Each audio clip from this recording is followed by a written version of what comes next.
Les vraies voix Sud Radio, le coup de projecteur des vraies voix. On a mal élaboré, depuis un certain nombre d'années, en France, une sorte de droit à l'inexécution des peines. La justice n'a jamais été aussi sévère. Le nombre de déferments, c'est-à-dire de présentations, par exemple pour des faits de violence intrafamiliale, de violence faite de déferments, il a augmenté de 200%. Que le laxisme de la justice n'existe pas. Elle n'attend de moyens, un budget de justice qui a augmenté de plus de 30%. Il existe aussi d'autres réponses que la prison. Et la justice n'a jamais été, et pourtant elle est perçue comme laxiste, estime le premier procureur de la Cour de cassation. Ray Yates rebondit sur ces échanges. Vous l'avez entendu, entre le nouveau ministre de l'Intérieur Bruno Retailleau et celui de la Justice Didier Migaud. Problème. La non.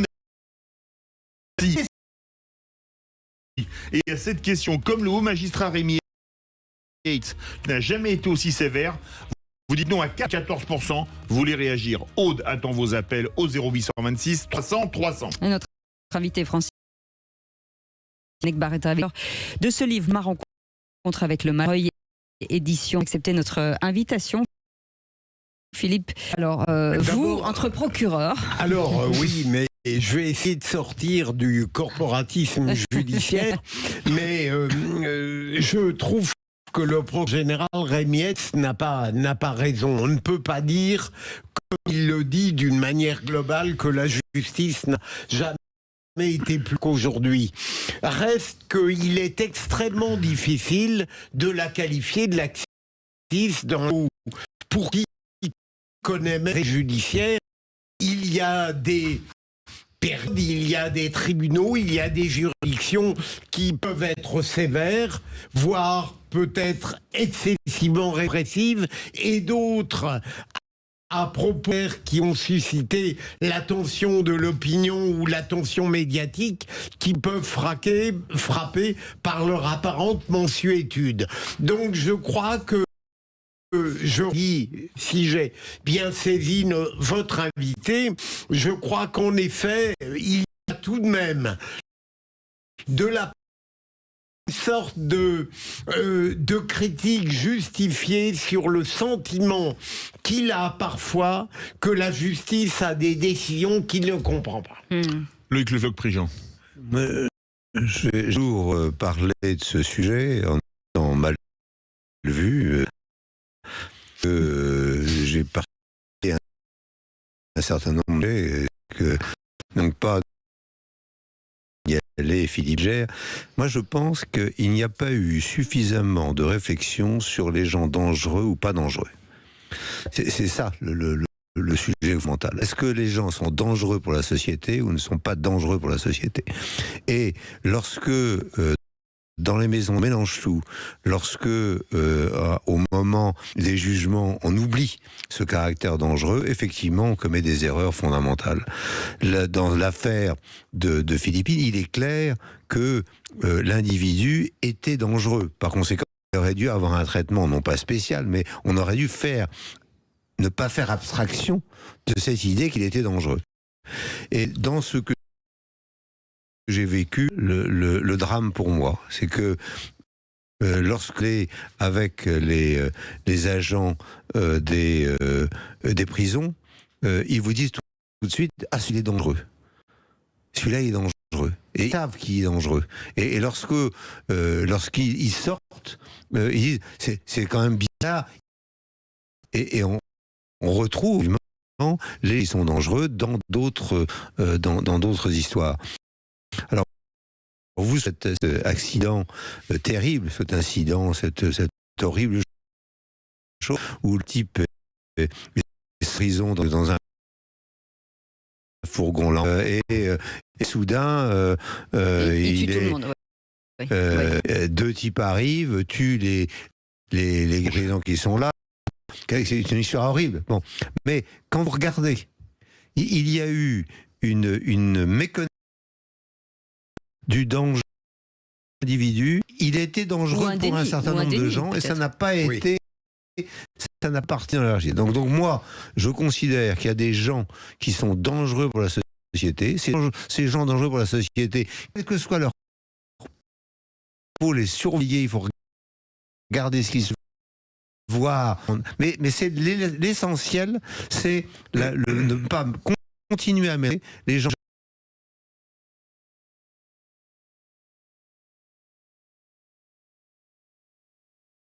Je crois 3 éléments. Un, est-ce que la loi déjà donc c'est mesurable, ça se fait au gré de l'évolution des ministres de la Justice, etc. Voilà, je trouve qu'il y avait des meilleures mesures que sous Christiane Taubira. Voilà, c'est mon opinion politique. Je préférais les peines planchées, je préférais la rétention de sûreté, je préfère quand il y a des ministres de la Justice qui proposent de réexaminer l'ordonnance de 45 pour voir un petit peu ce qu'elle vaut aujourd'hui.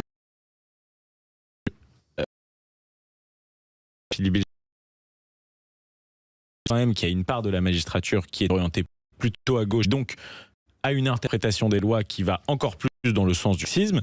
Je pense notamment aux interventions très régulières du syndicat de la magistrature, qui ne représentent pas non plus une toute petite part parmi les magistrats. Je crois que c'est un tiers des magistrats syndiqués.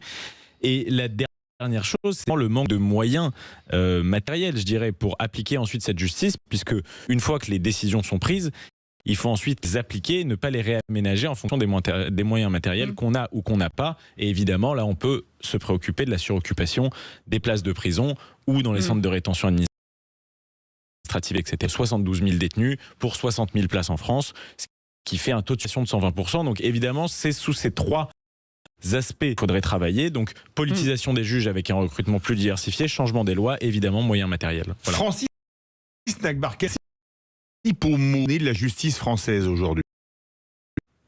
Il y a à la fois tout ce qui a été dit est parfaitement exact à mon sens, bien sûr. Il y a à la fois un problème d'exécution des, ou plus exactement d'inexécution des peines, parce que j'ai entendu l'expression droit à l'inexécution, je la trouve de plus en plus vraie, malheureusement. On se félicite, le garde des Sceaux actuel s'est félicité d'un taux d'exécution record, 92%. 92%, ça ne veut pas dire si on se tient à ce seul chiffre. Déjà, on peut se demander pourquoi 8% des peines, c'est-à-dire plusieurs milliers. D'autre part, les seules peines qui sont véritablement exécutées, je parle des peines d'emprisonnement ferme, ce sont les peines qui sont prononcées en comparution immédiate et dans les cours d'assises. Et le procureur général Rémi Hetz dit que jamais on a déféré autant dans les parquets. Pourquoi on défère autant dans les parquets, notamment en comparution immédiate? C'est pour être sûr de l'exécution de la peine d'emprisonnement avec un mandat de dépôt à l'audience. Parce que le reste c'est quoi? C'est toutes les autres peines qui reprennent un nombre considérable, elles sont exécutées dans un mois, ça c'est encore à peu près acceptable, jusqu'à 5 ans. Vous imaginez une peine exécutée dans un délai de 5 ans. Ça n'a plus aucune signification. Aucune. Ça devient complètement délirant. Alors, c'est vrai qu'il y a un problème de moyens, c'est vrai qu'il y a un problème, même si on a augmenté le budget de la justice, on n'a pas encore, et de très loin, rattrapé le retard, notamment par rapport aux autres États européens. C'est vrai qu'il y a un problème de culture, d'idéologie parfois, pour un nombre minoritaire certes, mais très agissant de mes anciens collègues, et puis un peu cette espèce de culture de l'excuse, où on focalise l'attention sur le délinquant, beaucoup plus d'ailleurs les victimes, et ça il faudrait quand même peut-être rétablir un certain équilibre, même si des progrès ont été faits, il y a encore des marges de progression très importantes. Il y a aussi, alors on se félicite de jamais on a sanctionné autant. Mais de quel ton? Est-ce qu'on parle des amendes? Seuls 38% sont recouvrés. Est-ce qu'on parle des travaux d'intérêt général, très à la mode? Tout le monde ne jure travaux d'intérêt général, et les bracelets électroniques. Travaux d'intérêt général sont mis à exécution en moyenne avec un délai de 400 jours. Pareil, même observation que précédemment, ça signifie quoi pour un délinquant? On évite l'incarcération par un travail d'intérêt général et on commence à lui demander de bien vouloir travailler un petit peu, quelques heures par semaine, plus d'un an après pas la commission des faits, parce qu'entre le jugement et la commission des faits, il peut encore y avoir quelques mois. Donc ça n'a plus aucune signification. Je parle même pas des réductions de peine. Enfin, moi, c'est le combat. Enfin, c'est quelque chose que je vais régulièrement en cour d'assises et je m'attirais certaines critiques. Mais condamner à 20 avant de réclusion, je veux dire, en cour d'assises, c'est entre 12 et vous tenez bien, quoi. Un détenu, il fait 62% de sa peine d'emprisonnement. Là aussi, c'est très excessif, avec souvent un juge de l'application des peines qui détricote la sanction. Il le détricote parce que c'est un peu sa mission. Les lois successives, à la fois Taubira, Belloubet, Dupond-Moretti, ont fait des objectifs d'alternative à la détention et d'alternative aux poursuites qui sont complètement excessifs. 75 sportives à la détention, c'est beaucoup trop. On va je trouve, mon cher collègue, que vous avez totalement raison et vos critiques et votre dénonciation sont totalement pertinentes. Est-ce qu'à votre avis, au risque de tomber dans l'utopie judiciaire, on pourra un jour que le principe devrait être l'exécution intégrale de quelques peines, avec peut-être des exceptions à aménager? Est-ce que ça arrivera un jour?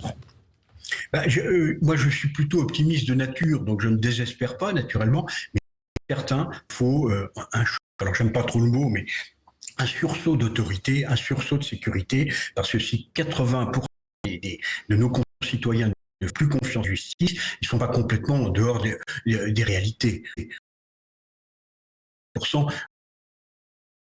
Il faut quand même, je reprends de Béatrice.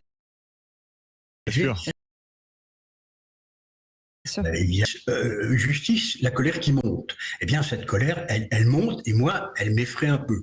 Mais je reste malgré tout optimiste. Il faut absolument ce choc d'autorité parce que sinon, moi, je crains fort qu'on aille vers une catastrophe sociale ou politique.